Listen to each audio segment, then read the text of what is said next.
Osama bin Laden leaves Saudi Arabia permanently. He sets up in Sudan, then Afghanistan, building a network that ignored borders.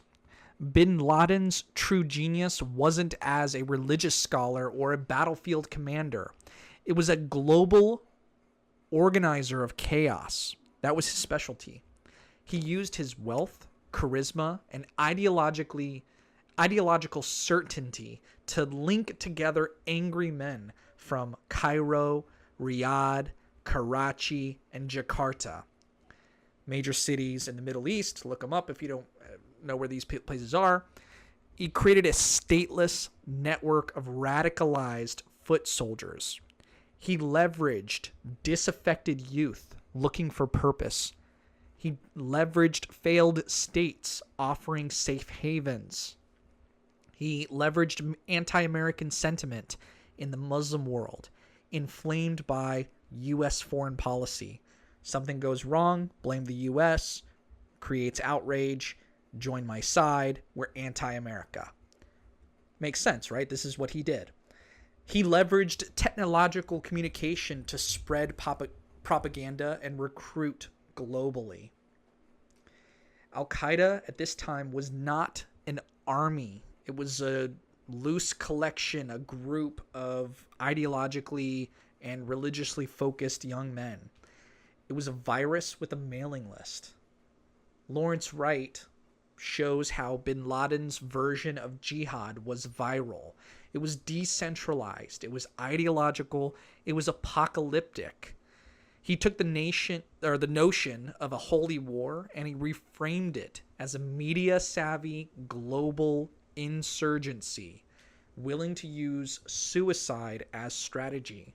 Why did that work? Because he told his young guys, if you kill yourself for the purpose of the cause, you will go to heaven. So he overrode that fear that people have of, I'm not going to go and, like, instead of I'm scared to die, it's the opposite of it. It's like, oh, I'm excited to go out and commit this act of terrorism because it'll increase our cause. So that's very bad. That's taking the human conditioning and, like, using it for evil.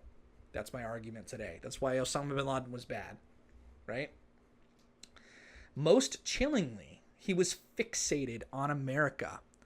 He didn't know America very well, but he had a lot of opinions about it. He thought that American secularism and, the values I listed in a previous video at this point, he thought those values were bad.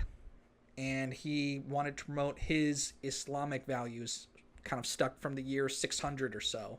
And he said that that's the correct way of doing things. During this time, he had 3 or 4 wives. He had children, and he kept them, very isolated and away from culture, and he moved them around a lot. So he had his family in Sudan for many years, and they wanted to go visit their other extended family in Saudi Arabia, and he prevented them from doing that. So there's, he was just very strict in the way he thought about that, thought about everything. He believed that striking at the U.S. would provoke an overreaction that would draw it into a war it couldn't win. He just studied America, the way they conduct war, especially in the Middle East, and the fact that they do not understand the Middle East. And so he knew that him and his group could get the upper hand financially, ideologically, and in his mind, spiritually. In that sense, 9/11 was more than terror. It was a provocation carefully engineered for maximum geopolitical impact. And unfortunately, his mission was realized because that was successful, which is a terrible thing. That is why I'm making this video, that whatever people believe about 9/11 nowadays, I just think it's very confused. They should just follow the facts and the reasoning and who did it and why they did it. Okay, bin Laden's view versus Western values. I want to lay it out clearly for you guys. Bin Laden's ideology. He believed in theocracy, This is the idea that government must be ruled by a strict, extreme interpretation of Islamic law. They call this Sharia. The Western value on this is secularism. This is what I believe in, and probably you watching this should believe in. Separation of religion and government to protect all beliefs. Why his ideas are wrong, and this is a reasonable rebuttal, okay? A theocracy forces everyone to obey one religious code. It strips away freedom from anyone who disagrees. In a diverse society, only secularism protects everyone's rights, the religious and non-religious alike. Okay, we think this is better. Bin Laden's ideology on authoritarianism. He believes absolute obedience to religious rulers, and dissent equals heresy. So that means if you go against what the religious leader says, you are performing something called heresy, and the punishment is eventually death. So we believe in the West in democracy and free speech. We believe that power comes from the people. Speech is protected even if it's controversial.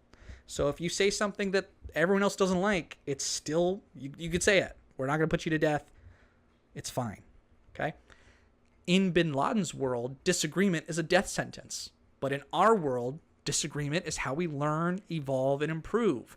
His system is frozen in fear, and democracy allows for progress. He believed in violent jihad.